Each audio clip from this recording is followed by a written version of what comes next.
Wish TV. All Indiana Politics is your premier source for Indiana politics. Focusing on issues that matter to you. In-depth, nonpartisan coverage, exclusive interviews with Indiana's political leaders, expert analysis on critical legislation. From Wish TV, this is All Indiana Politics Podcast on the All Indiana Podcast Network. I'm Garrett Bergquist, government reporter for Wish TV and the producer of All Indiana Politics. Democrats will face two choices for Secretary of State when they hold their state party convention on June 6th, Beau Bayh and Blythe Potter.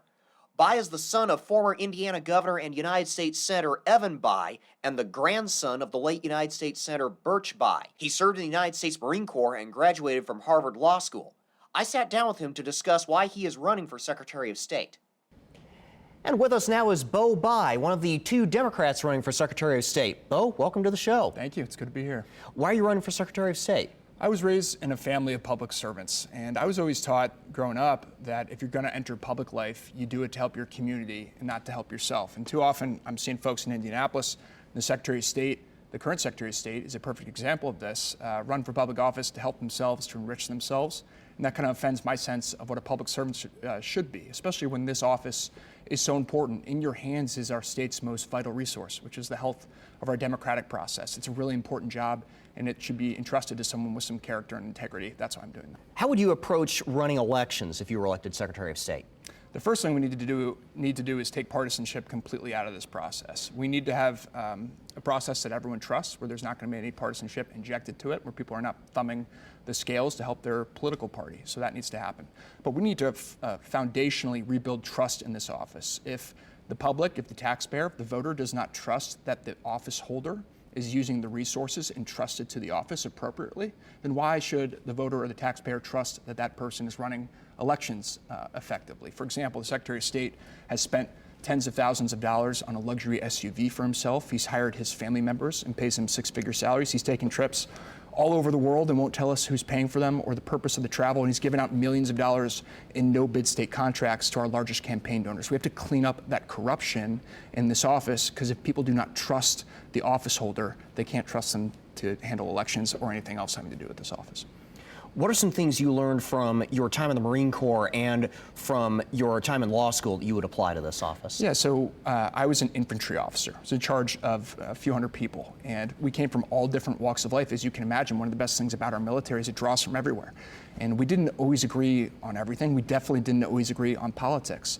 But at the end of the day, we came together to achieve a common mission that was more important than any of our small political differences. And so beyond the policy of this office, this campaign is about instilling that type of leadership spirit back into our state government. I personally, and I know millions of Hoosiers throughout our state, are sick and tired of the divisiveness, of the anger, of the partisanship that has gripped our politics. We have to, as a state, come together around the big things that we have in common. That's the type of leader I'm going to be in state government. I want to bring people together.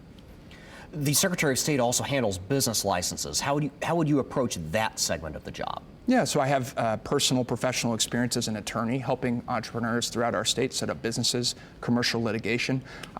We need to make the tools that this office oversees work for the business owner. For example, on the Secretary of State's InBiz website, new business owners handle the creation of their businesses via that tool.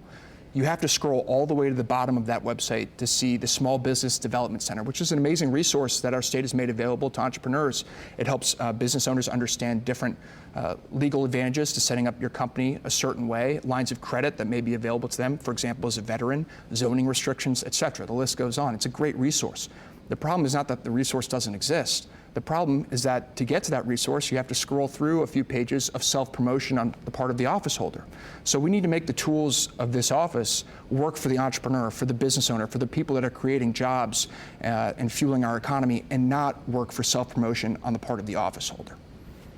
Current Secretary of State Diego Morales, as you've alluded to, has faced accusations of nepotism and improper use of taxpayer dollars. How would you approach those issues? The first thing that I will do as Secretary of State of Indiana is to open an independent audit of this office to rein in the corruption and rein in the insider dealing. It does not matter what political party you come from. We cannot tolerate in our state corruption and insider dealing and misuse of the taxpayer resources. People work really hard in our state, particularly at a time today when costs are going up. There's an expectation on the part of the taxpayer that when you pay your taxes, they're used appropriately. When that's not happening, it should offend every person in our state. We're going to clean up the corruption in this office. That's the first thing that I will do is open an independent audit and make those results available to the public writ large. Your campaign finance filings list a number of large donors from out of state. Now, you do have many donors from here in Indiana, but your largest donors tend to come from outside the state of Indiana. How can we trust that you'll have Indiana's best interests in mind if that's how your filings are looking? 80% of our individual donors are from the state of Indiana. We have thousands and thousands of people throughout our state chipping in $5, $10, $15, $20 at a time.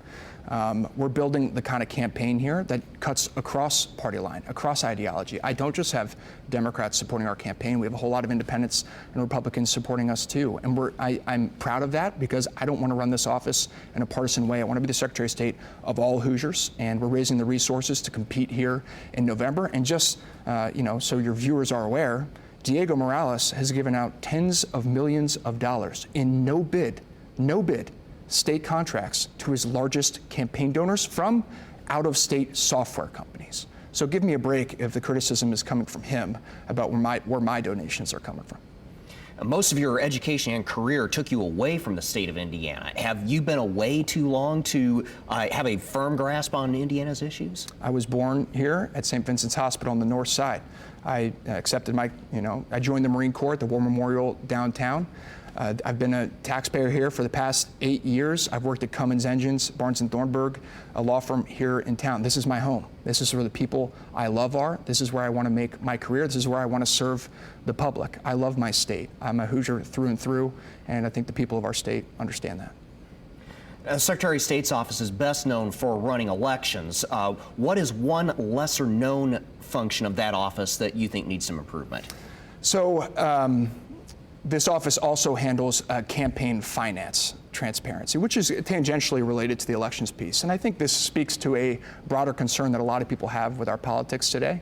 There's, I think, an understandable concern of the influence of money in politics. Now, how can we address that here in our state? Here in our state, our campaign finance rules make it completely legal for someone to give an unlimited sum of money to a political candidate. In my opinion, we have to take some of the influence of big money out of politics. I would like to see some common sense caps on individual giving. In addition to that, the campaign finance portal, which the Secretary of State is responsible for maintaining, should operate, in my opinion, just like Google or whatever search engine that we're all familiar with. If everyone would go on that portal right now, they almost make it as hard as possible by design to look up who is funding whose campaign. I would like to see that portal work very intuitively. That's something that the office oversees that I don't think people, it's not top of mind for most people. Should Indiana require hand-marked paper ballots for all elections?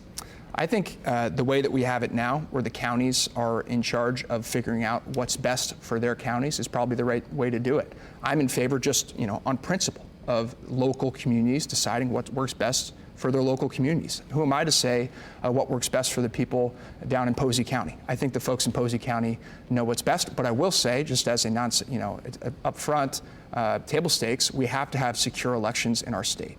And we should be doing everything we can to ensure that people who are voting are doing so legally. If I'm Secretary of State, there will be a zero tolerance policy for illegal voting in our state. What makes you the best choice for Secretary of State at this Democratic Party convention? I have direct relevant job experience to this office, which I was touching on a little bit earlier. As an attorney, I've helped entrepreneurs throughout our state with commercial matters, setting up businesses. I've handled securities fraud investigations myself as an attorney at the federal level. One of the responsibilities of this office, which we have not mentioned yet, is doing the same at the state level. I want to bring some of that professional experience to this office. When I was in the Marine Corps, I was in command of 100, 200 people, and we came from all different walks of life. I had to lead people, despite those differences, toward a common mission. That leadership experience is something I want to bring to state government. We are building the kind of campaign here that can compete in November. We're building support across party lines, across ideology. We've had hundreds and hundreds of people sign up to volunteer for our campaign. That's going to pay dividends in the fall when we have to get out the vote, when we have to do the messaging, which is going to help us succeed. Beau Bayh is one of two Democrats running for Secretary of State at the State Democratic Party Convention. Thank you for coming in today. Thank you, Garrett. Appreciate it.